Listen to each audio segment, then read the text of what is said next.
Hi, folks, and welcome to the latest episode of the Video Game Choo Choo podcast. This is episode... What episode is this? Is this 169 or is this 170? Is it? Oh, yeah! No, it's not an actual 69 episode. We're doing that next year. Ooh. But it's still a very exciting episode. We're getting pretty close to 200. That's really cool. But as you should know by now, especially if you've been listening to all 169 episodes, I'm your host, John. And with me this week is Scott. Hello! And Rose. Hi. Michael's not here because he's, Crying. I don't know what he's doing, He's actually. crying. Yeah, he's crying. He's upset that he's missing out, but you know what? We miss him. Also, he got to host last week, so... Yeah. That jerk. You know. Thank you, Michael, for hosting.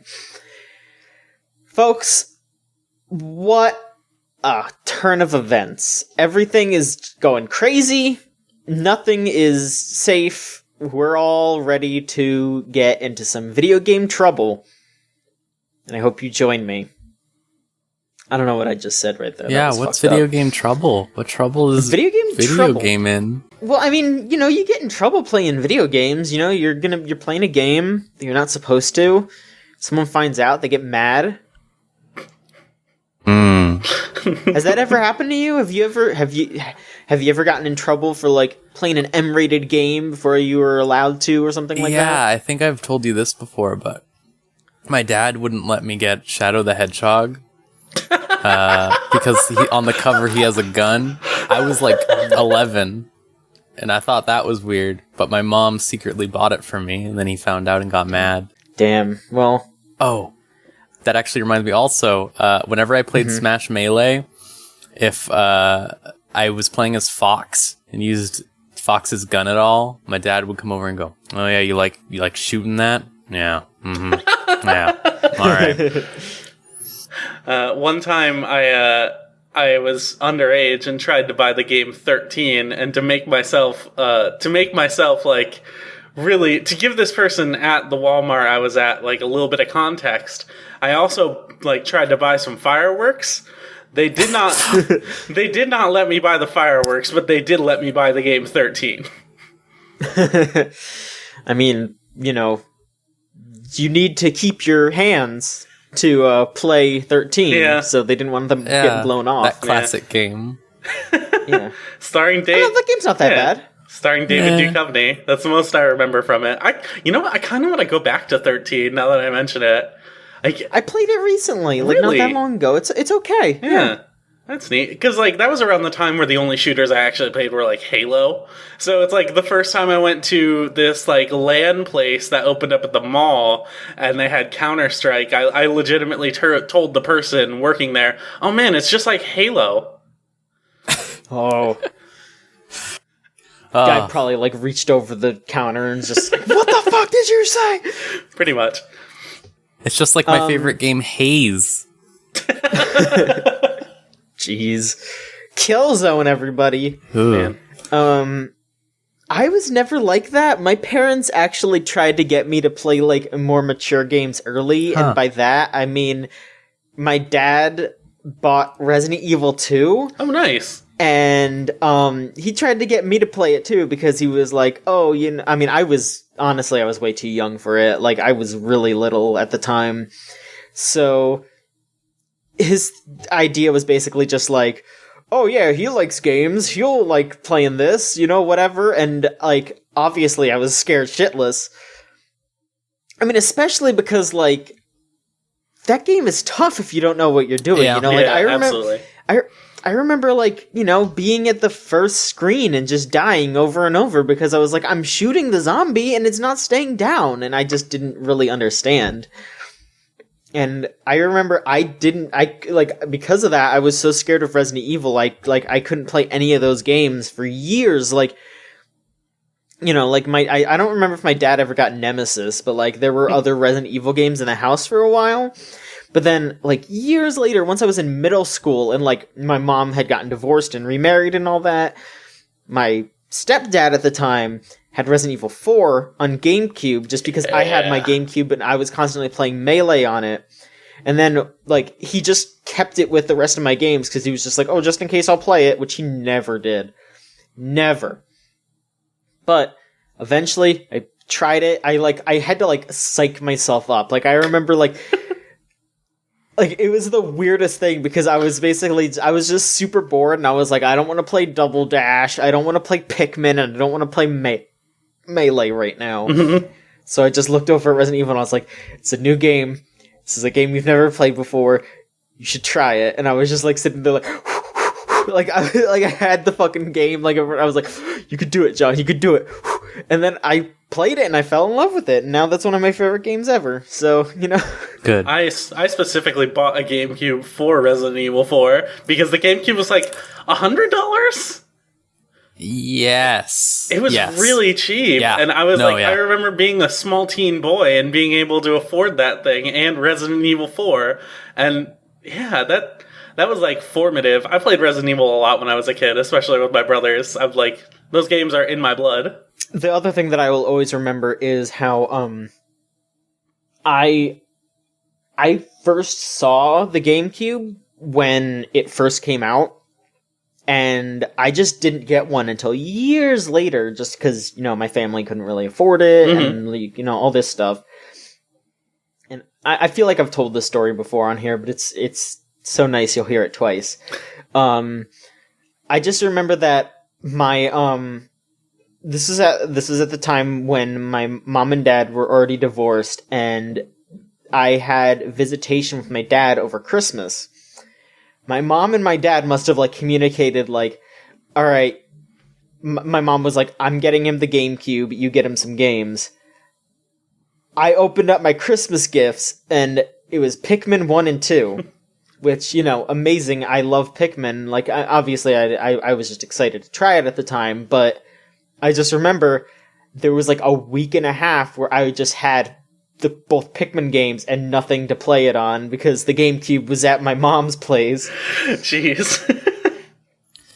And then, yeah, like, eventually I went back and I just played a bunch of Pikmin and Double Dash because I got the GameCube that it was like the silver GameCube. Same. That had Double Dash.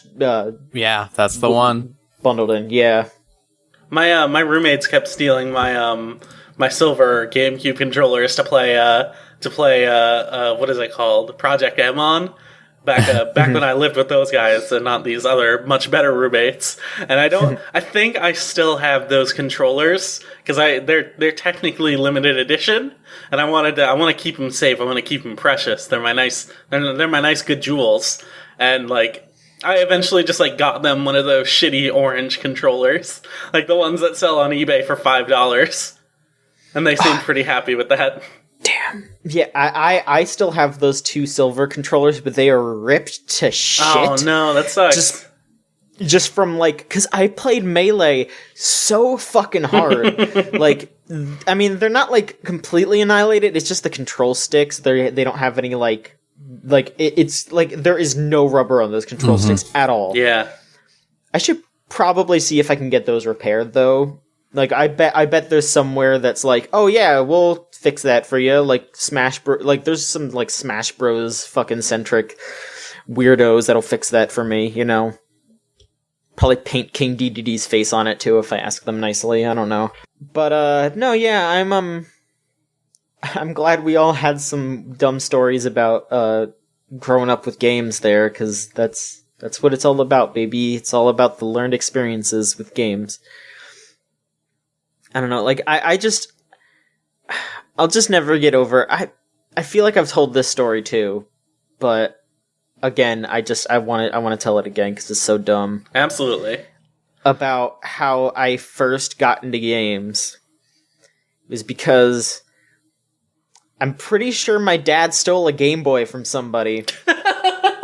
Okay. Because I just remember I would watch, like, Saturday morning cartoons, and I was mostly watching Beast Wars. Oh yeah, that was the show that I watched every week. I love Beast Wars. Mm-hmm. And I remember that after one episode of Beast Wars, Pokemon came on, and I remember when I first started watching it, like, this is stupid. This isn't Beast Wars. They don't have guns. But then I watched it and I loved it. So then, during the commercials, they were like, oh, there's a Pokemon video game that you can buy, go get a Game Boy and Pokemon, gotta catch them all that shit. So then I started, telling my parents, I want a Game Boy, I want to get Pokemon, and, it wasn't really and we weren't, broke or anything, but it was one of those things where, my parents are just like, all right, John, you're gonna have to wait. Then all of a sudden, my dad comes home, and my dad for, pretty much most of his life was just, drove trucks. It was either, driving trucks across country, or driving trucks, around on, in back lots and stuff. At one point, he just did, a bunch of truck driving for Disney. Nice. But at this point, he was just doing, some truck driving for, a gas company. So he comes home one day, and he's like, John, I found you a Game Boy. Here you go, with Pokemon. So, this Game Boy, I don't know, I feel like my dad taking this Game Boy was an act of righteousness in a sense, because this Game Boy was, annihilated. It was, whoever had that Game Boy took Sharpie or some other kind of, black marker, and in, every single crevice of the Game Boy and, all across it, scribbled inside of it. It's hard for me to visualize an actual, original gray Game Boy, because to me, when I first used a Game Boy, it was, choppily black with gray splotches. That's ridiculous. And it's also very hard for me to picture the original red version, because now I don't have that Game Boy anymore. I do have my red version from back then, because that was also scribbled with Sharpie. The stickers all peeled off. It's just obliterated. Yeah. And again, that's just my mental vision of red version, is that just complete annihilated cartridge. But that's my first video game. I still have it. It works, but the battery's dead, obviously, because it's from fucking 1998 or whatever. Mm-hmm, yeah. But yeah, that's how I got into games. Was he said that he was I remember he came home and he was like, "Oh, I just found it in the truck. I guess maybe one of the other guys. I'm thinking one of the other guys just left it in the truck, which who knows, maybe, but maybe he also just took it from some guy. I don't fucking know." Loved my dad, God bless him, but I don't know. Did y'all ever do some hack job cosmetic mods on any of your portables? Because I did. I certainly did. I mean, nah. I mean, I always tried to keep my consoles pretty pristine, except for my Game Boy SP, which my anxious ass. If I was ever sitting in the back of a car or something and something I was anxious, you know how there's little rubber nubs on the top of the SP? Yeah. I chewed on that shit. So I still have that SP and it's all fucking indented and shit because I was just because of how fucking anxious I was. After that though, once I stopped, once I saw how much damage that did, I stopped doing that, and now I keep all my consoles in nice condition and all that. But I was just it wasn't something, I wasn't even thinking about it, On my DS Fat, the original one, I started noticing scratches on the top of it, and I was like, how can I cover this up and still make it look cool? So my solution was to take a sticker of Regigigas, stick it over the scratches, and then take a bunch of Scotch tape and just tape it down in weird angles. So it was a weird tape covered thing. I think I still have that somewhere. I'll send a picture to you guys later. Yeah, I'll upload the red version onto the Cheech Discord later, because it's pretty good. Yeah, that sounds good. What about you, Rose? I don't know. No? That's what happens. Alright. Yeah. I just, I live my life. Take care of your shit. Yeah. Yeah, I don't think I have anything with real wear and tear. The only time I've ever had to replace a Game Boy or something like that is literally 4 times. I've had Game Boy Color, not Game Boy Color, Game Boy Advance stolen, Game Boy SP stolen, second Game Boy SP broken by a kid, like accidentally, not like maliciously or anything, like just, kids. And then a DS stolen. Oh, that sucks. Yeah. The DS was the worst one because all of my games were, it was like, my mom made me keep it in this like backpack thing. And I kept it in all my games in it, and that all got stolen. Oh, that's rough. I got a DS like 3 months later after that, so it wasn't that bad, but those 3 months sucked probably. Yeah. I have my GameCube right here. It works. The Wii broke itself. I remember that. I had a, the double layer thing with the double layer discs for the Wii? Yeah. Yes. That happened to me. That happened to me real early on. Like, I think like 4 months after Brawl came out. Jeez. So I was like, So I homebrewed it, and now it's an amazing machine that plays anything it wants. Nice. All right, so that was our probably a little too long conversation there. Jeez. No, it's a good conversation, and that's what we're here to have. That was fun. That was fun. Yeah. Folks, I'm very glad that we are here together talking about games. So I'd like to discuss what's been up with you recently. Rose, let's start with you. How are you? I'm all right, John. Thanks for asking. Glad to hear it. No problem. Anything up? Let me think. What have I done?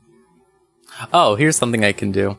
I had tweeted last night because I beat a big boss in Final Fantasy XIV that I've been trying to beat for a while. And Mike Cosmano said immediately, I don't understand any of the words that you just said. So, to give a little insight to people who don't play Final Fantasy XIV of what playing that game at the end game is like,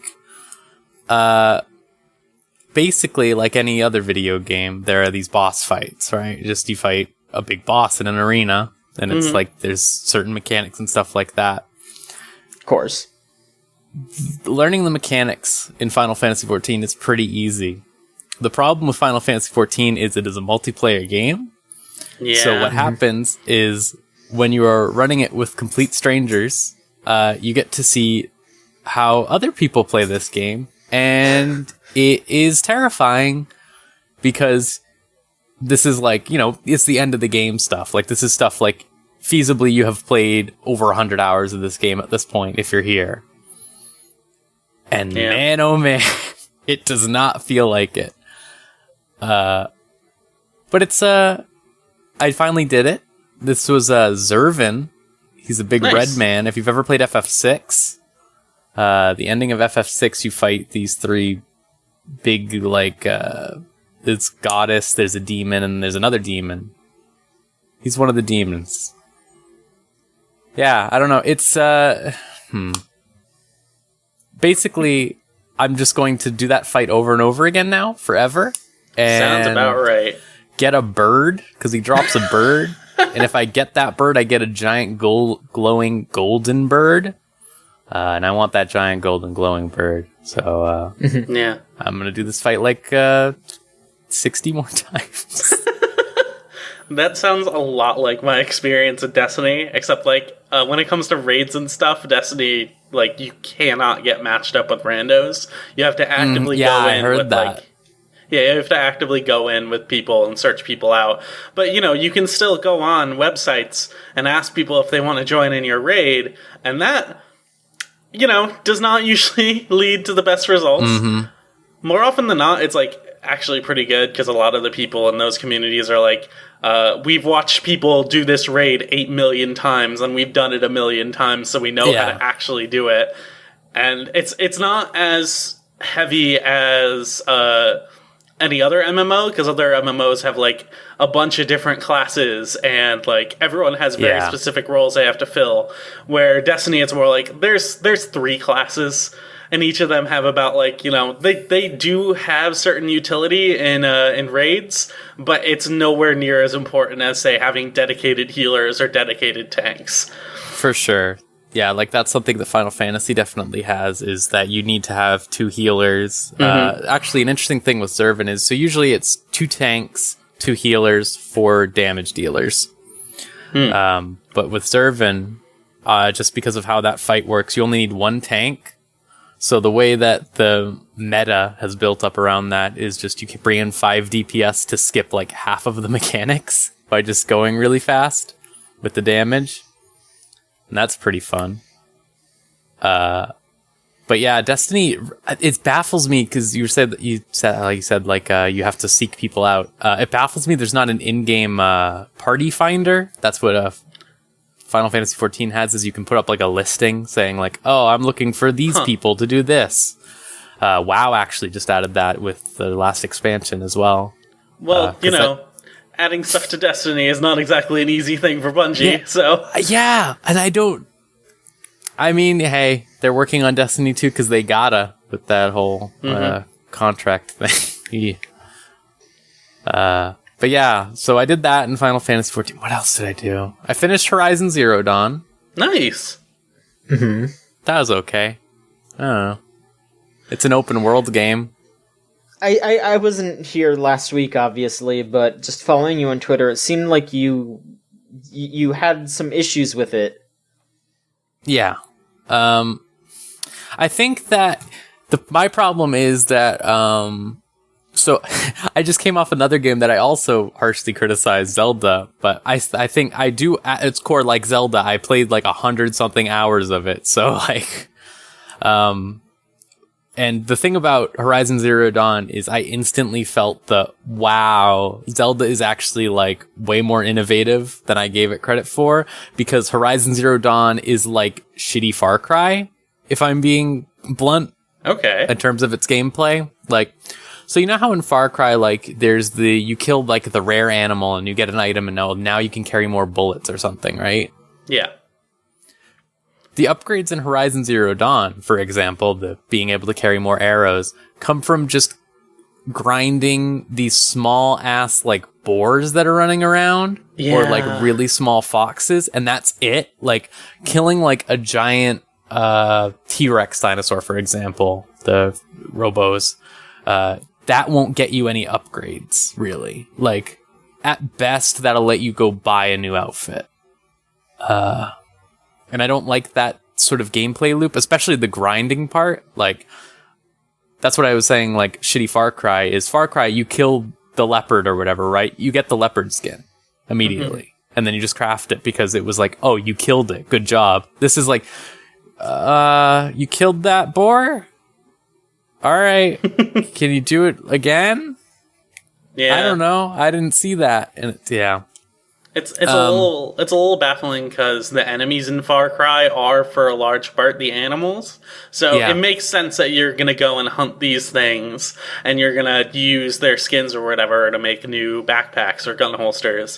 Where in this, it's like you have all this really interesting robotic fauna, and you are like essentially going out there to kill them, but they are just there to give you money.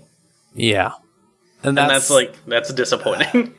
That's a huge part of my, to use the classic term, ludonarrative dissonance.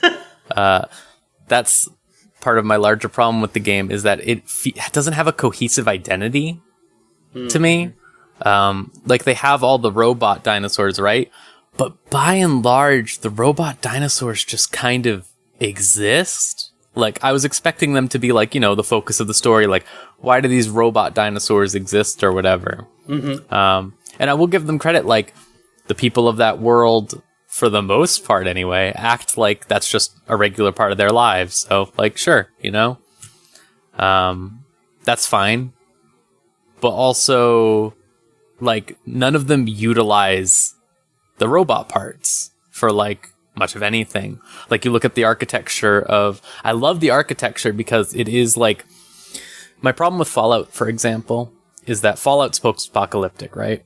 You have all of these environments that are destroyed. No one tries to build anything. No one tries to build like a new house. People Except for just me. live in this shitty old house. Well, yeah, I mean, Fallout 4 helped that a little bit, but even still, look at all your houses and they still look like shitty houses. Like, no offense to your creative design, I mean. My houses are very nice, thank you.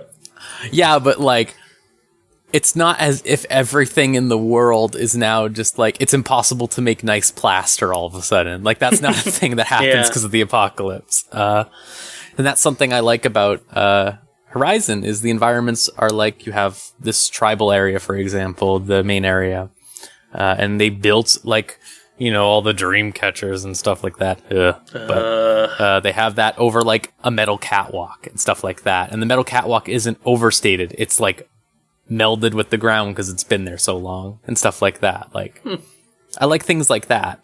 But then you go to like look around and it's just like they just put like Native American imagery or Middle Eastern imagery and constructive design just over that stuff instead of making an integration of the two. Like, it's not like, oh, this is what like a robotic take on Native American design philosophy would look like, right? It's just, here's Native American design philosophy, it's here, and there are also robots. And that goes into the story too. The characters don't act like they should, if that makes sense. To explain better, like, these people have lived there forever or whatever. And later on in the story, without getting into spoilers, you find out, like, they should have been taught, like, a specific way or whatever after the apocalypse on how to be, instead of being, like, these tribal things.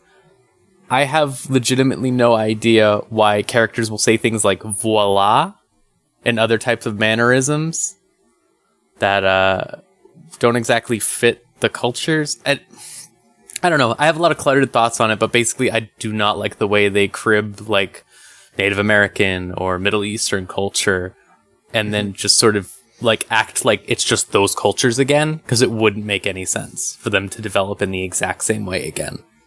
Yeah. If that makes sense. Absolutely. Other than that, it's fine. Gameplay's fine. My one complaint with the stealth is it's a very stealthy game. You can't hide bodies. Like, if you're like killing dudes in like a camp or something, you better hope that like you killed them somewhere where no one will ever see them, because if you kill them where anyone at all would possibly walk into a path and see that person again, everyone instantly goes on alert. That's dumb. Yeah. Robot dinosaur fights are fun though. That's cool. You know, it's a game. Huh? Other than that, I just played Shovel Knight. Ooh, Shovel nice. Knight's still good. Still good. I still have that Wii version, not Wii, Switch version I haven't started yet. Have you ever played Shovel Knight before? I've never played Shovel Knight before. Shovel Knight. It's good. The original is really good. And then Plague Knight is also very good. I like them both a lot. So, Spectre Knight's alright, too. is it one game with expansions on it? Because the version on Switch is called Treasure Trove. Yeah, and I don't know if that's a new game or not. Okay. What it was the original version of... If you bought the original version of Shovel Knight, all the expansions, which are like the Plague Knight, the Spectre Knight, and then there's going to be a King Knight expansion later, all of that becomes free DLC. But after a certain point, they became paid DLC, and they were kind of like separate. And also on Switch, they let you buy Spectre Knight by itself, just in case you like bought Shovel Knight and Plague Knight on one console and you don't want to play through them again, but you just want Spectre Knight. Okay. Yeah. So it's just, yeah. It's a Kickstarter game. Like, that's what happened. Yeah. Okay. That game's really good. I love Spectre. Like I said, Spectre Knight's alright. I think it's good. Don't let me say it's alright, because it's still good. I just think that Plague Knight and Shovel Knight are a bit better because their controls, like Shovel Knight's down thing is just Link's down thing from Smash, so it's instantly like, yeah, I'm just gonna do this forever. This is great. This is really easy. Plague Knight's just like, I'm gonna throw this bomb and jump, and it's like, all right, easy. And then Spectre Knights is like, I'm gonna hope that this wall is a runnable up wall, and also I can grind on my scythe like in Sonic Adventure 2. And like, I'm on board for that, but also it's a little bit more clunky to get used to than the other two. Yeah. Not instantly intuitive, let's say. But they're good. That's all the games I did. So, Okay. you know. Thank you, Rose. Yeah, thank you. Scott, how are you? I'm okay.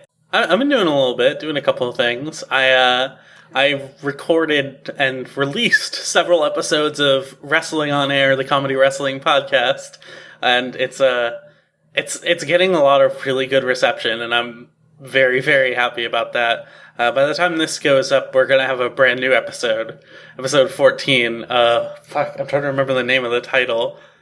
It was a couple hashtags. I don't remember. It'll be up. People will be able to find out once they go check it out. Check it out, look at it, get a good feel for it, and I'm very, very, very hypey on that. Very excited. It's I spend a lot of time editing these shows. Like you guys in the Slack and in the Discord a little bit get to hear me talk about it and complain about it a bit, but it's always like a genuinely really, really good experience when those things are finally out, because it's quick, it's funny, it's we cut out all the dull bits. It's like it's punchline after punchline. It's good stuff, and I really like doing the show. Sure. Yeah, and in this latest episode, we talked about we did a couple trivia games. One of them where we guessed who the wrestler was by their Twitter bio, which was a pretty good time. And then we designed a T-shirt for Michael Elliott, and I'm very excited for people to hear that stuff. Good. Sure, yeah. If you're into wrestling, here you go. But yeah, I haven't been playing a lot. Mostly a lot of comfort food. I keep going back to Dark Souls 3 for, no good reason other than I kind of want to play Dark Souls 3 again. That's fine. I've been playing the DLC, so I get you. Yeah. How are you liking that? I'm at the end of Ashes of Ariandel, and I'm having the issue where I self-imposed myself to not use the Zweihander or a scythe. So I'm using a katana, and I'm not used to this, let me tell you. I'm not used to this, okay? I just listened to my girlfriend's advice, because she's like Dark Souls Build Planner 3000 robot fuck. And she was like, oh yeah, the katana's good. And then I'm like, this katana's kind of hard. And she goes, well, I never said they were great. And I was like, okay. Anyways, she's wrong, because the straight sword is extremely good. I'm excited for you to get to Ringed City, because they legitimately add a ton of just straight up fun to use weapons in that DLC. I saw they have double great swords, and I'm excited for that. They do. It's a really fucking good double great sword. They add a really good straight sword. For my little boy Vapor's right, they added a lightsaber. He's got a lightsaber now. It's perfect. Yeah. Oh, great. Yep. Well, no, just a little bit of Dark Souls for a bit. I went and I watched this one analysis video called Dark Souls 3: The Bastard's Curse by Jerk Sans Frontieres, I think it was. And that is a legitimately really, really good video, and I highly recommend it, because the person goes out of their way to analyze not just the aesthetics of Dark Souls 3 with regards to the whole, the Church of the Deep, the whole Aldrich storyline. Cathedral of the Deep, yeah. Cathedral of the Deep, but also they give a lot of context to it in terms of Japanese mythology, which is something a lot of Western players will totally over their heads. And it's really, really interesting stuff, and I highly recommend that. But, other than that, I played a couple things. I played a lot of Puyo Puyo Tetris. I've seen that. Oh, yeah? Yeah. I keep retweeting this one time I beat Corky beat Mike Casamano really, really badly, where I gave him the good old 1-2 punch, the brogue kick and the KO punch. I did a double Tetris on him and then immediately kept following it up with clearing lines until he just immediately lost in 2 minutes, something like that. It was insane. I really did the double Tetris to him. That's good. I really had to do it to him. It's like that sometimes. But yeah, I beat the what's it called? The adventure mode, and I beat all of the side story stuff that's afterwards. They had a couple more chapters once you finish it, and it's all side stuff, and that's pretty fun. But now what I'm doing is I'm going back to all the old adventure mode stuff and trying to 3-star it. And it turns out, 3-starring some of the earlier Puyo Puyo ones are really hard because the AI is terrible. It is on super, super easy mode, and some of them are hey, you have to score a certain amount of points, but if you beat them too fast, then you're just not going to get those points, and you wind up, with 1 star, and it's I legitimately, literally do not know how to do this, not just because I'm bad at Puyo Puyo. But yeah, that's still a fun game. It's I mean I didn't write up any review of it or anything, but I'm totally 100% confident in saying that is a perfect game. Wow. Is one of my favorite games this year, even though it's been out for what is it? How long has that been out, John? I'm sure you would know. Yeah, 2 or 3 weeks? I mean, in Japan. I think it's 2 years? Yeah. Yeah. Yeah, something like that. Long time. We have the power of the internet. So I'm going to research this. 2 years. 2 years. Yeah. That's still a great game. That's a real quality game. Yeah. Sonic Team made it. What? Yeah, I unlocked the Sonic Tetraminos and Poyos. Sonic skins of them. The Sonic Poyos are really, really good, but the Tetraminos are really terrible. And what I did was I set it so it was just the Sonic Poyos and random for the Tetraminos for skins. And for some reason, when I did that, it just kept defaulting back to the Sonic Tetraminos. So I kept trying to play Fusion, and it's I legitimately have no idea what the difference between these two things are, because they both look like Sonic. There are visual differences, obviously, because otherwise it would be impossible, but it's looking at it at a quick glance, just trying to absorb it really quickly, it's very, very jarring. It's the same. It's the same thing as playing with Poyos and also having the billiard skin on for Tetris. So everything is a circle. Yeah. Why would you do that? It's not a good idea. You shouldn't do that. It's there as a grim warning, the hubris of man in Tetris. Yeah. I think one thing that would make that game perfect is if when you selected a skin, it's your skin. It's your skin that everyone online sees. Instead, it's just hey, this is the skin that the game is using for everything. But that's fine. That makes sense. But it's I want to customize it. I want people to know that I am playing with Sonic Poyos. Yeah. Loud and proud, as they say. Yeah. But yeah, I've been playing as Lemris, the magician boy. He's a really, really good boy, and I unlocked the alternate voice pack for him, which is not as good as his default one, because his default one, every time he clears a line or something, he just says a dessert that he likes, parfait, which is really good, but his alternate voice pack is just him being really, really bro in a way I'm not okay with. What? What does he say? He's just oh, dude, awesome. Oh, man. My precious mage boy who loves desserts. What has happened to you? Cowabunga. He's just having fun. Yeah. But yeah, Puyo Puyo. I also went and I finished, quote unquote, everything, which is that game by, what was it? Is it David O'Reilly? I think it's David O'Reilly. But don't ask me. Yeah. I wanna look, but it's I'm afraid of typing right now. I can do it. Yeah. I'm the internet expert Swift. here. Rose is swift and silent. But yeah, he's made a bunch of things. He made Mountain, which a lot of people question is a game. But everything is most certainly a game.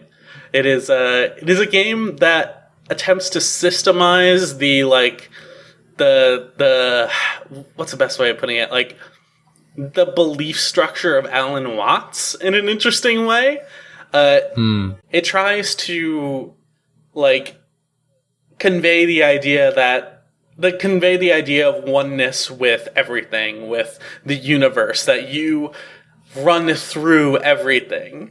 And it does it in a way that's funny, and it does it in a way that's like genuinely enjoyable. You just sit there for a bit, you roll around, do like full flips, and you go and you turn into a tree, and then you go and turn into a mountain, and then you decide you want to go be a flea for a bit.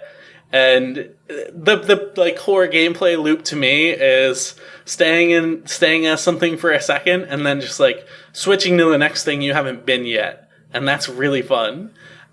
It's this like a really good chill thing to do. It's the kind of game you can just hit to autoplay, and that's still really enjoyable, and also a viable way to finish the game in a weird way. Mm-hmm. But yeah, that game does have a story.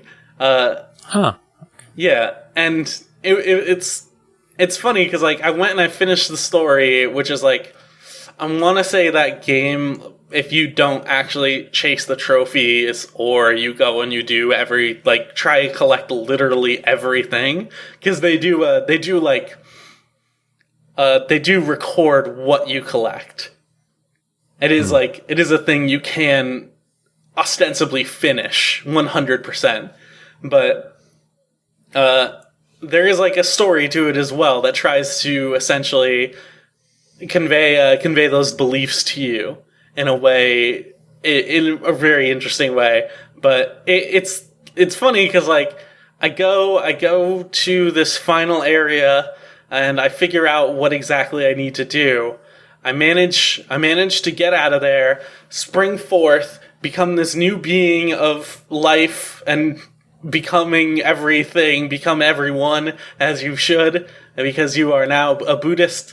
And right when you finish that, after like literal fireworks are popping off in the game, it just says at the bottom, "Tutorial complete." And that's like a whole 2-hour game right there. That's a fun experience. If you're interested in that stuff, you should really play it. It's a real funny game. Yeah, that sounds a lot better than I was expecting, because I did confirm it is David O'Reilly. Yes. I am never one to say, this isn't a game. But at the same time, I do not like Mountain one bit. Sure. So hearing how this sounds a lot better. Sounds like a better execution of the simplistic ideals behind Mountain. But like in a lot more of a fun way, and a lot more of an interesting way. Yeah. You can dance. There is a button you can press. All right. There's a button you can press. And you know what it does? It makes the sound of whatever thing you are. And guess what?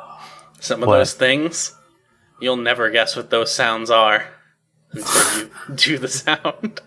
Now I'm scared. Yeah, that's alarming. A fun thing is becoming like a herd of animals, holding down the run button so you're all rolling together, doing like, just going all the way down these hills and everything, and then constantly clicking the call button, so just going, and it's good stuff. It's good stuff. That's a good game. The beauty of nature. The beauty of nature, the beauty of oneness. Planet Earth 3. Yeah.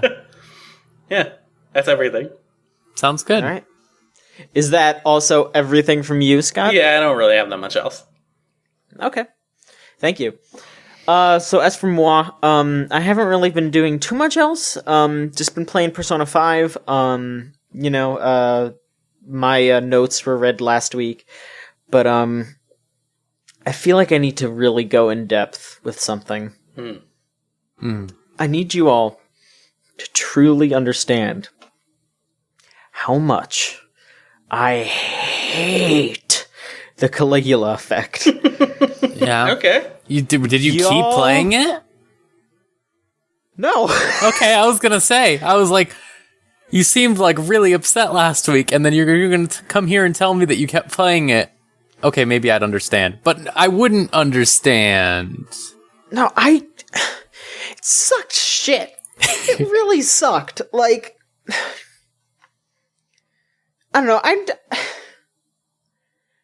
It was so bad that I was like mouthing off on social media, like the fucking like, oh, if someone was like, "Hey, Caligula effects out," I was like, "Yeah, ooh, too bad, everybody. Something bad's happening." Like, bad news keeps rolling in, folks. Chugga chugga. Like, holy shit. Like you talk to fucking characters on their phone. And you're just like, how are you? And then they're like, I want to go to the aquarium. And then you're just like, any problems? I'm at school right now. Talk to you later. And then you just send them, any problems again? And they're like, want to go to the aquarium? It sucks so fucking much. Like, I don't know. It's making me want to die. Oh no. Oh no. Wow. I'm so fucking pissed. Like, I was playing that game. I was ready to fucking keel over. I was like, man. I don't know. The translation was terrible. Really bad. Wow. Like, super dry. My eyes were rolling back reading that shit. Fucking characters are annoying as shit. Like, you show up. You pretty much immediately show up. You walk into the fucking room where, like, the group of characters that you're supposed to care about are. You talk to one dude and he's just like, oh, hey, this is his main character. How's it going, everybody? 10 minutes later, you're, like, out and about with, like, that dude and some girl, and you can, like, talk to them. You've never talked to this girl, like, ever before. You talk to the guy, and he's just like, all right, let's go. Let's be a team. You talk to the girl, she's like, oh, I hope I don't develop too hard feelings for you. And I'm like, who the fuck are you? Like, I don't even care. Fucking crush on me all you want. You're fucking... I can't tell you from Eve. Like, what am I supposed to do? Like... It was bad. It's real bad. And I didn't play much more of it. So, hey, guess what? There's probably more to it than what I played. And I'm never gonna find out.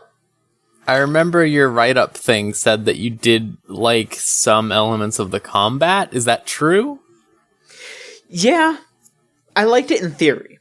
Mm-hmm. I don't remember exactly what I said, but I liked the like concept of like selecting your abilities and then like putting them on a timeline so you can, keep a combo going or interrupt an enemy's counterattack or something like that. Like, that's really cool. That's a neat idea.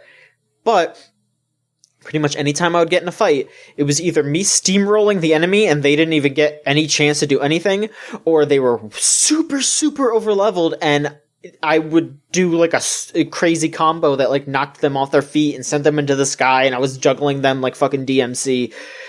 And they'd lose like 10 health. Oh. That's the most saddest. I love RPGs. Ugh. It's just like it's make me appreciate and want to play. I mean, I haven't played Valkyrie Profile yet, but I know Valkyrie Profile is a little similar to that. Yeah. And so is Indivisible. Mm-hmm. So it's making me look forward to Indivisible a lot because I feel like that's like that concept, but not shitty. Like I played the beta of Indivisible and, that game plays really well. So I'm more looking forward to that. But anyway, I mean, it's not even like Atlas. Atlas probably doesn't give a flying fuck about this game. Like, it came out like a week after Persona came out. I don't even know why they bothered, like, spending money to like translate this game. Like, it's bad. Like, just let fucking NIS pick up the rights to it or something. Like, like let some other fucking company pick up the rights. Like, who cares? It seems most agree with you because I am seeing that it has both a 57 on Metacritic and a 5.7 for the user score as well. Wow. Well, duality. There you go. Finally, we can all agree on something. Good job looking that up. Hey, thanks. But, it took a lot out of me, but I feel like we really did something today. Yeah. But yeah, just Persona 5. I'm on the third palace, if y'all want to know that. Not to spoil anything, but as soon as I got... I mean, this isn't really big spoilers, this has been, like, trailers and stuff, but once I got Makoto in my party, and I saw what her, like, element was, I was just immediately like... Yes, holy shit. Hell yeah. Like, there we fucking go. Like, that is what I want to see. Like, you got your wind, your fire, your electric. whatever. And then, like, I was like, oh, I guess, like, she'll be, like, fucking dark or something. But nope. Yeah. And I was like, full on, like, fist pumping. I was like, you're sticking in my party. This is it. This is good. It's a good game. Yeah, I feel like I'm probably, now that I have the means to, I feel like I'm probably going to pick that up soon. I recommend it. Listen, this is surprising to me because actually this isn't surprising for new 2017 me who actually finishes games for some reason. But I finished Persona 5 in like a hot week. Oh, it was really? good. Okay. Yeah, it just kept me going. It was like, yeah, this is fun. This is good. This isn't as stressful as the other Personas were for some reason. It's the UI, I think. It's the UI. Maybe. God, that UI. It's so good. Alright, folks, let's move on to our news of the week. Ba-ba-da-ba. Scott, would you like to get us started with the news?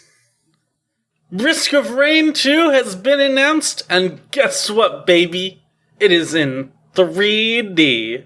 That's 3 dimensions this time. Not 2D, not flat, not the pixel art.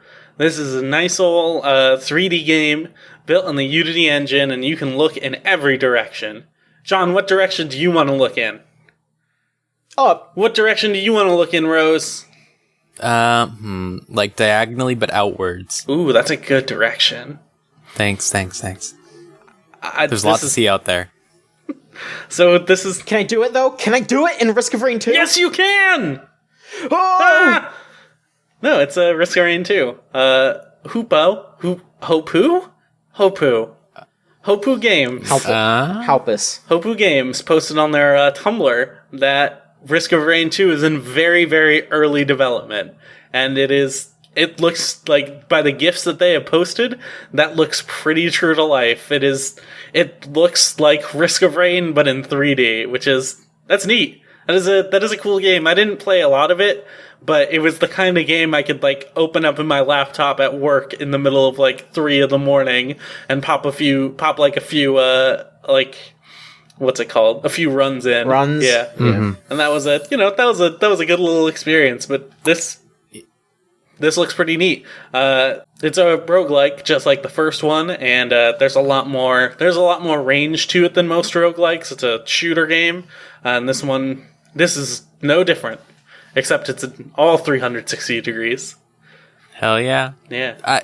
I like, the original was a student project, if I recall. Really? It was, it was their, like, last year of game design school or whatever, or maybe second to last year. They had to make a project or whatever, and they were like, this project's good, let's Kickstarter it.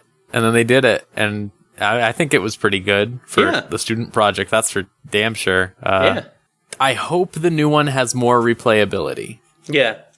Because the problem with the original was, once you kind of beat it, it was like, yeah, I could do this again, but unlike Isaac or Rogue Legacy, for example, there's not much reason to.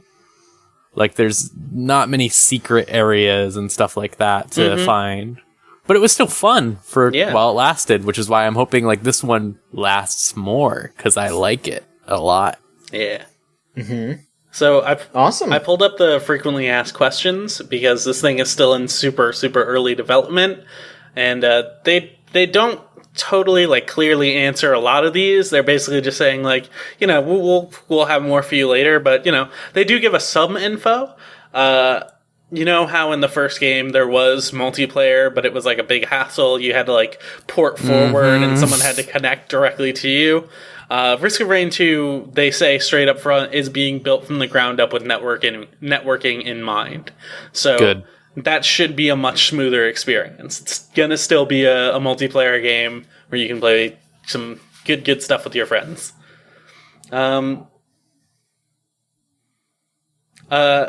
Astronaut Down. What is this guy's name? Chris. I don't know. You tell me. I'm opening it up so I can. Motherfucker. I'm opening it up so I can read it. Chris Tadulu. That's what it says on his Twitter. Astronaut Down is still doing the music for the game, which that was some good ass music. So he's back. Good. He's back. He's still doing it. Good on Chris. some people ask, like, hey, is this still going to be the kind of game I can run on my toaster? Which is like, Risk of Rain 2 was pretty low spec, but they're not quite saying whether or not the performance will meet that level of, like, let me get this on here and just, like, whatever device it is, if it's like your small tablet, somehow you manage to put it on, they're not quite saying. So hopefully it's not, from the GIFs, it doesn't look too crazy, but it might have like a little bit more of a barrier of entry than the original Risk of Rain. Mm-hmm. But okay. Yeah, it looks neat. It looks cool. I'm excited to see more. Yeah. Thank you, Scott. Rose, your turn. All right. This isn't a big news, or necessarily new news, but Vanquish. You know Vanquish? It's a game. Shinji Mikami made that with Platinum before he jumped ship. Vanquish is coming out on PC. Wow. Bayonetta came out on PC last month. Yeah, last month. Mm-hmm. That's a great game. I love Bayonetta. Vanquish is also a good game because it's a Platinum game, and there's only one bad Platinum game. Which one? Shit. Let's see. The Teenage Mutant Ninja Turtles one. That one. Yeah, it just doesn't hold up to real legends like Legend of Korra. Hey, I played all of Legend of Korra and 100%ed it, and also it was like $10, so I'm not complaining here. But was it good? I think it was good for what it was. That's what I think. I think it was supposed to be for kids, and also it was like $10. All right. So, fair enough. But yeah, like obviously, like I think like all of their big projects have been really good. Vanquish was good. Vanquish is going to be out on PC with 4K because everyone loves 4K. Mouse and keyboard controls if you're a weirdo who hates like playing a game in a fun way, and like they're uncapping the frame rate, which I think the original ran at 60. Most Platinum games run at 60. Yeah. But that'll be good so that maybe you have some like messed up stuff going on with your computer and you need to uncap it. Well, it'll be fine. It'll be fine. Great. If you already own Bayonetta, you can get this for 25% off. Ooh, nice. Mm-hmm. And Sega is also implying that they're probably going to make more PC games very soon, like a couple weeks soon.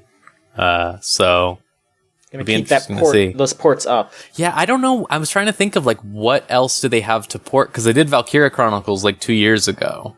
Mm-hmm. And I was trying to think, what are recent Sega games? I mean, there's like a couple of like Sonic games, maybe. But no, I don't know. I own all of them. They're all here except Unleashed. Exactly. Yeah, they're gonna port all the like. Shit, I was waiting for it. Werehog 4K. Let's go. Hell yeah. But yeah, like I don't know what else they really did. Mad Worlds was still when they were under Sega, I think. So maybe Mad Worlds? Maybe. And the other game they made, Anarchy Reigns. Yeah, too. Thank you. Yeah, that wasn't on PC, I don't think. So no, probably those. Mad World was Sega. So okay. Or it was published in the US by Sega, but it was published in Japan by Spike. Huh. So that might I don't know if that'll bring up any issues.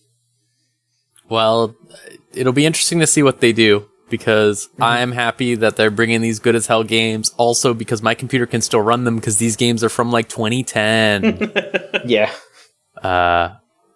Yeah, interesting to see what they do. Maybe we'll start just seeing like on time Sega PC ports. Like maybe Sonic Forces will be on PC at launch. That would be weird. Yeah. That would be weird. Oh well. Yeah. We'll see how it goes. It's a thing. Mm-hmm. All right. Now it's my turn for the news, and this is the big story. This just happened. Like, while we're recording this is like the night before at like 3 a.m.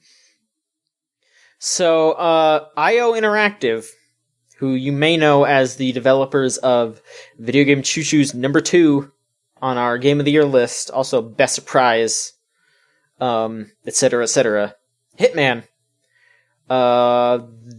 IO seems to be in a bit of a pickle, because Square Enix, their parent company, has decided to cut ties and withdraw from ownership of IO Interactive. Square Enix posted a notice of booking of extraordinary loss. And this is a bit of what they said here. I'm just going to quote from this. To maximize player satisfaction as well as market potential going forward, we are focusing our resources and energies on key franchises and studios. As a result, the company has regrettably decided to withdraw from the business of IO Interactive, a wholly owned subsidiary and a Danish corporation, as of March 31st of this year. This decision has resulted in booking of the extraordinary loss amounting of 4,898 million yen, including disposition of the content production account related to the business and impairment loss of intangible assets. Yada yada. As the result of the company started discussions with potential new investors and is currently in negotiations to secure this investment. Whilst there can be no guarantees that the negotiations will be concluded successfully, they are being explored since this is the best interest of our shareholders, the studio, and the industry as a whole. So, to make it easy to read, basically, Square Enix will lose about $43 million for cutting IO Interactive, but they're hoping to recoup that and maybe make some more money off of it by selling IO to someone else. It's really weird. It's very sudden, especially because, it sounded like Season 2 of Hitman was pretty much guaranteed. Yeah. They announced it, didn't they? I'm pretty sure, they basically announced it last night when people were asking them. They said they are working on games right now. So they don't, it's weird. It's even weirder. I don't know if you saw this, John, but, Square Enix also posted record high profits for the last year. Yeah, Final Fantasy 15 and Final Fantasy 14 even, and a bunch of their other games, sold really well. But... it's strange. It's kind of up in the air if Square, owns the rights to Hitman now. Mm-hmm. IO had it before, they were originally owned by IDOS, and then once IDOS went under, Square picked them up. So it's really weird all this stuff is going on. I at least hope that IO ends up keeping the Hitman license because, that original Hitman game, or the latest Hitman game is fantastic, and I would love to see more of it, and I would love to see them able to keep making their game. They gotta have it. I don't see anyone buying IO without Hitman. What are you getting out of that if you just buy IO? Not to insult, obviously, their creative talent that's there, because obviously it's that's a great team. They have a great game that just came out, Hitman. But at the same time, big buyers aren't going to go, oh yeah, I'm going to get the guys who made Hitman and then have them not make Hitman, And have them make Killboy or something like that. Yeah, exactly. We got to make a Kickstarter for this. Brands are everything in 2017, and if they don't have the Hitman brand, it would be very unfortunate. All right. Well, yeah, like I said, hopefully everyone at IO lands on their feet. Hopefully they get bought, and hopefully they keep the Hitman license, because, I would love to see a Season 2 of that game. Yeah. I mean, it does seem like they are, at the very least, still able to work on the game. They, it said that Square Enix withdrew on March 31st, and they're still, releasing content. They just put out, an elusive target. So, who knows if that means that they had been working on it since March, and then now they can't touch it anymore, and Square Enix is just, putting out what they finished. Who knows? But it looks like they are still, at the very least, working on something. Yeah. That's good for them. This is obviously, these are just Steam numbers, but I was seeing people speculate that Hitman Season 1, because it was episodic, might not have hit, the immediate sales numbers that Square Enix was looking for. Because if you recall, when the Tomb Raider reboot came out, it sold 3 million units, and Square Enix was this is a failure. And everyone was like, what? Like, what were you expecting from a Tomb Raider reboot? So I think their expectations are still, like, ridiculously high. So seeing just the Steam numbers for Hitman 2016, it was around 600K people had owned it. And in the same amount of time, close to 3 million people owned Hitman Absolution. So that's a bit of a hit on the PC end, but like Mike Cosmano was telling me on Twitter, they did have a heavy PS4 push. Yeah.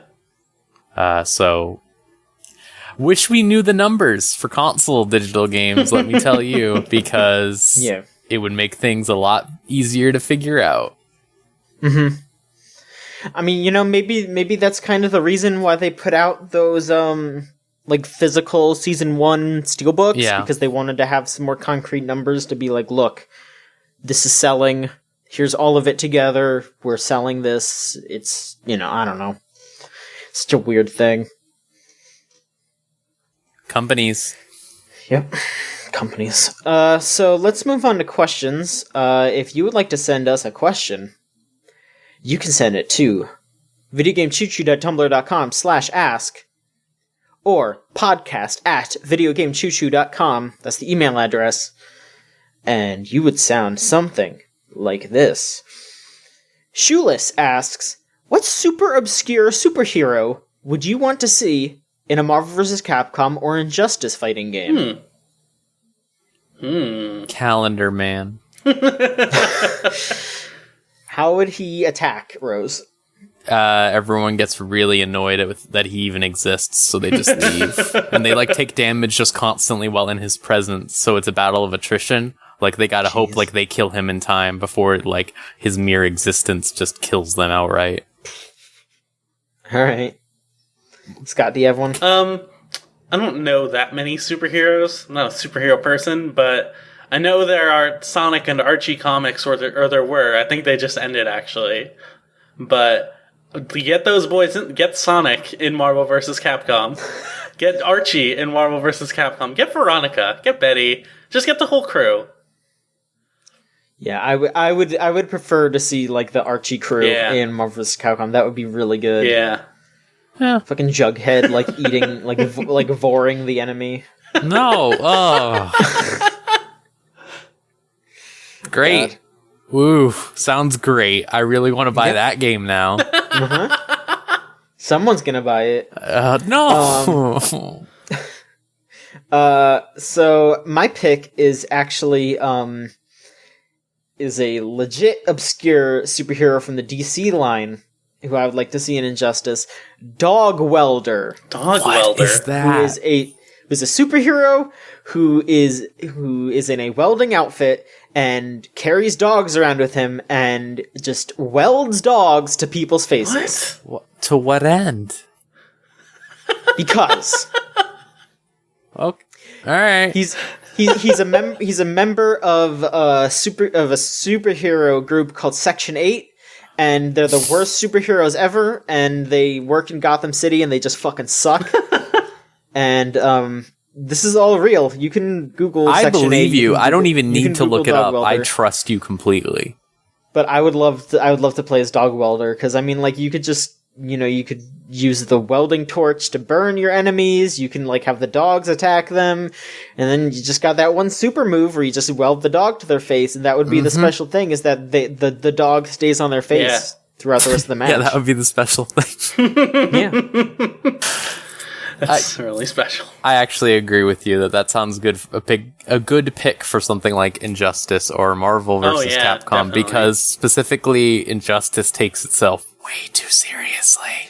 Yeah. Does it take itself seriously, or like it takes does itself seriously in the sense that like the jokes in it are exactly like what like hardcore like dudes who argue who would win in a fight, Batman or Superman, would joke about. Ooh.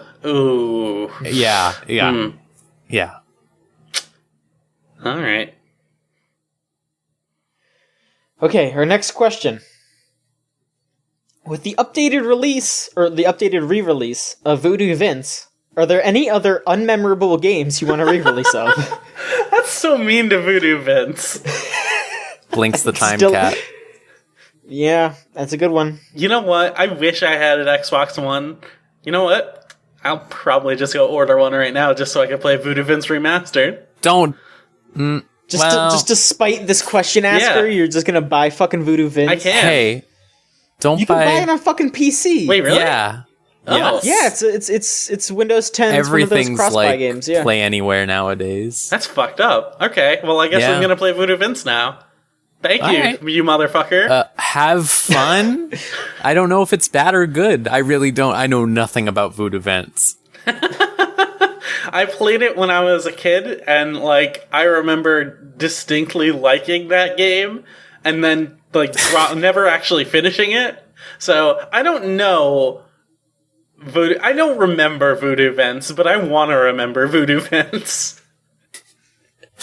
Back of the box quote right there. Phil Spencer's like weeping. He's like, yes, I want to remember. I did something today. I made someone feel. It's just like Scott, like tears rolling down his face, like looking up and like praying. I want to remember Voodoo Vince. Like, They should say, like, the whole quote was just me saying, I'll buy an Xbox One to play it. ... Oh, really? ... Okay, I won't. ... I'll just get it on PC.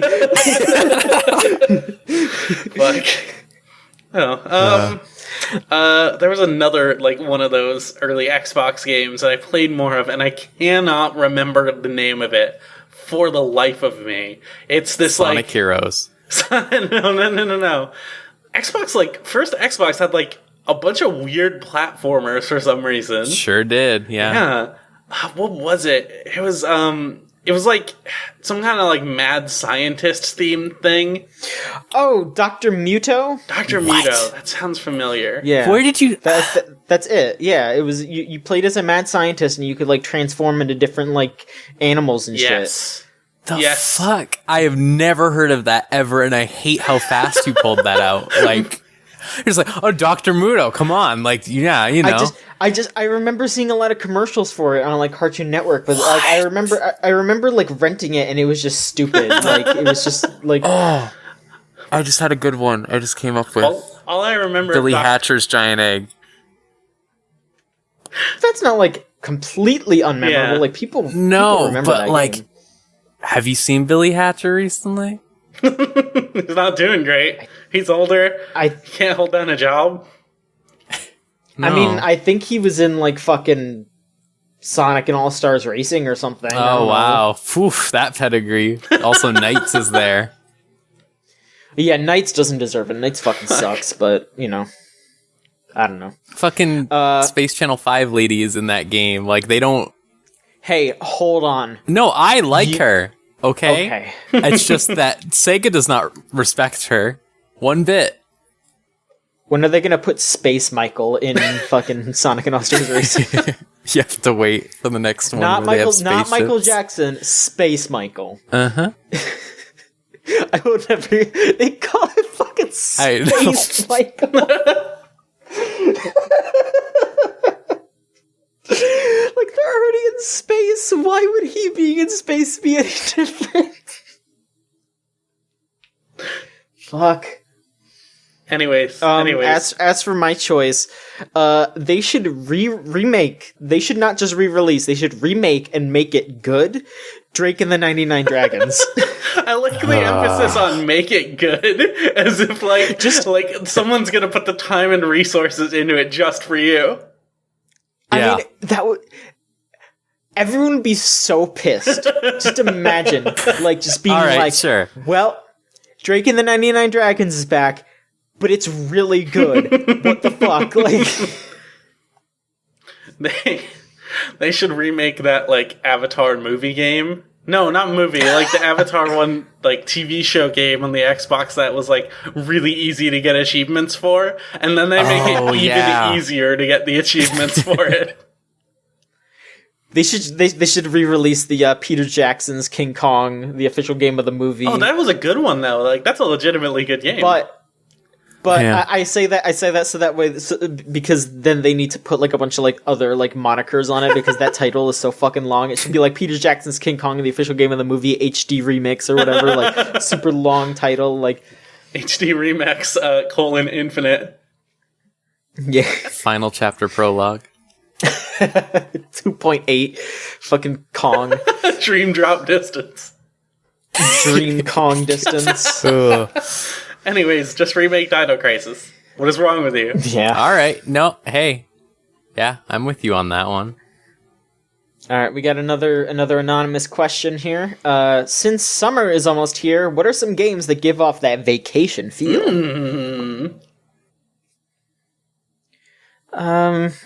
Adventure Island. Adventure Island. Sure.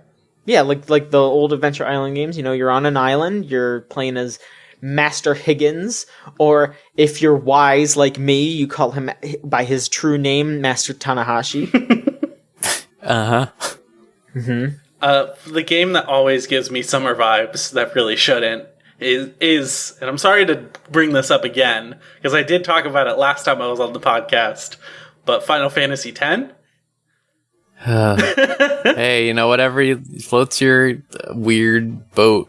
I still have this version of the PS4 re-release, and I have not touched it once, except to like look at it and then like maybe cry a little bit. I bought that to play FF10 too. Well, nice. I mean, you know, someone's got to play the good one. But yeah. Wow, thank you. I got it as a gift, which I'm very Oh, nice. very grateful for. And I do want to touch it, and I want to re-experience Final Fantasy X. So look out for it. Summer Games done socks. Final Fantasy X. All right, yeah. SGDS. I will say real quick, I mispronounced it. It's Master Takahashi, not Tanahashi. Yeah. Oh, So I guess I'm not as wise as I let on. I'm sorry. it's okay. Rose, are there any summer games that you enjoy? All right, I'm just going to go off of games I played in the summer over my lifetime. So number one, Red Dead Redemption. Ooh. Fantastic summer game. Fantastic summer game. You just sit there and you ride that horse and you do whatever the hell you want because it is the summer and you feel like you're in the desert. Number two, I had it. Just go ahead. Give it time. I had it. Borderlands 2. Ooh, yeah. I played that in the summer. That was good because co-op with your pals, Yeah. you know? Like, even if you, like, just hung out with your pals, like, in real life or whatever, this is what my friends did. We would, like, you know, go out to get, like, burgers or something. And then it's like, all right, we can go home to our homes and then play Borderlands 2. Yeah. That was good. That was a like decent co-op experience as well. Like for sure. Like split screen co-op. Like I would often just start that game with a friend over, and that became the thing we did. But then I played the beginning of that game like so many times. Yeah, and now you never want to do it again, Yeah. right? Me fucking too. Like, in the exact same situation. Like for me, Borderlands 1 is definitely the better experience with that stuff. Definitely. Hands down. yeah. Overall, in my opinion. Yeah. I definitely played way more Borderlands 1 than 2, but also when it came to 2, like Borderlands 1, I had a group of 4 to play with. Borderlands 2, I had one other person that played regularly, and also they played the same character as me. Which was Zero, and I picked Zero because it was the idiot trap. Uh-huh. And, you know, Me too. I feel bad about that, but it's what happens. Oh god, I had one other game, but now I don't remember what it was. But it was something in that vein of just fucking around. Yeah. It's good.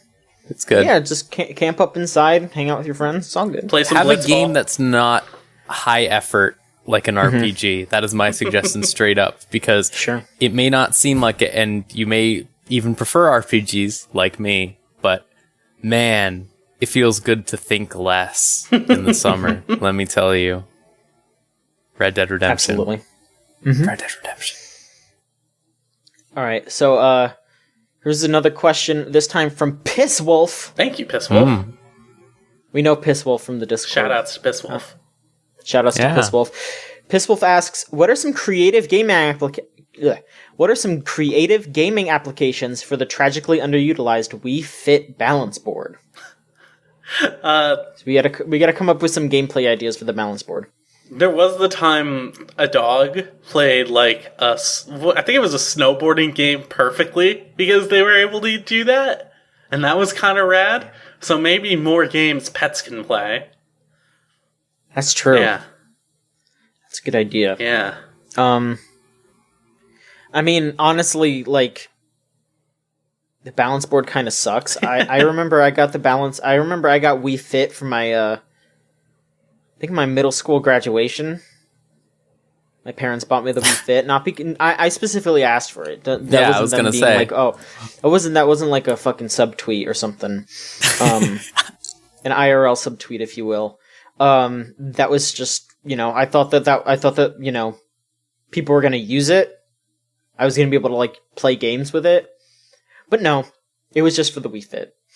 I don't know. I mean, that whole thing was about balance. It wasn't really about much else, so it's kind of hard to say. Like, other than skateboarding, snowboarding, and dodging. Like, those are like the three things that you can do with that thing. Like, I don't know. There was that yoga game for it. I think you could play like. You could play Punch Out Wii with it, but I can't imagine, like, that's gotta be fucking terrible. Like, yeah. You could beat, like, Glass Joe with that, but, like, that's probably it, because everyone else is so much faster. Like, it's all about your thumbs, like, you can't react that fast. Anyone else have any other ones? I'm gonna put on my best Peter Molyneux voice and say, what if you had a game where the puzzles were solved by being a certain weight at a certain given point? You would have to change your diet for the game, and in turn, the game would change for your diet. Imagine a tree, and up in the tree, there's a beautiful apple, and the tree is on a seesaw, and you could get the apples to fall off the tree by weighing 48 kilograms. Well, holy shit. Do you want the apple?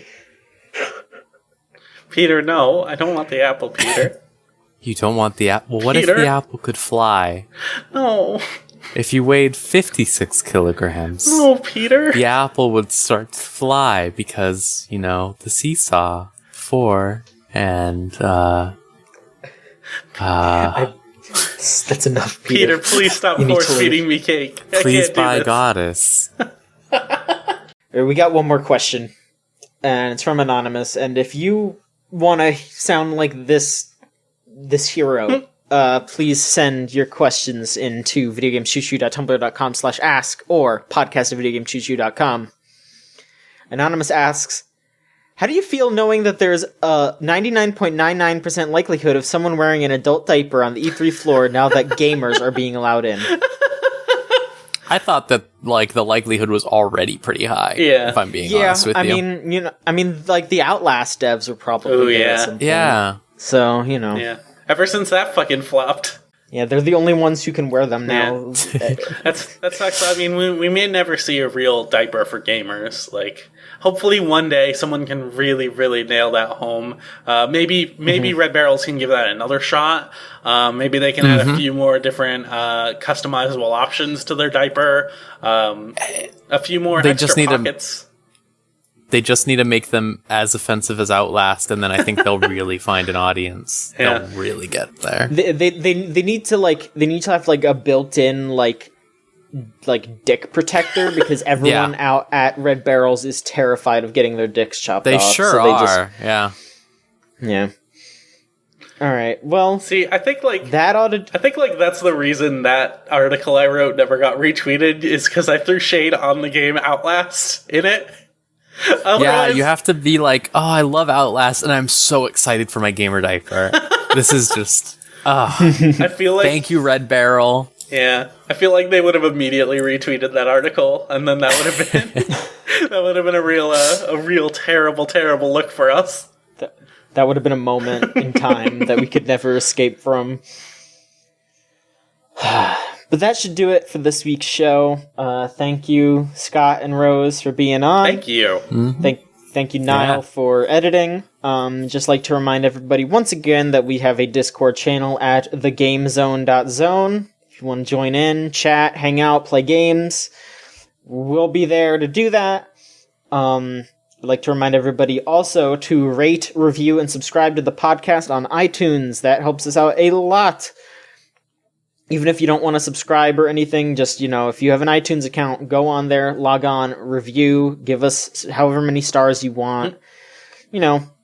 5 stars is what we want, but, give us what your heart we feels. Suck, if you think we suck, be honest. Tell us what we can improve on, because we want to earn those 5 stars. And check back on the site, and we'll keep posting news, reviews, etc., etc. And we'll be back next week with another episode of the Video Game Choo Choo Podcast. Good night.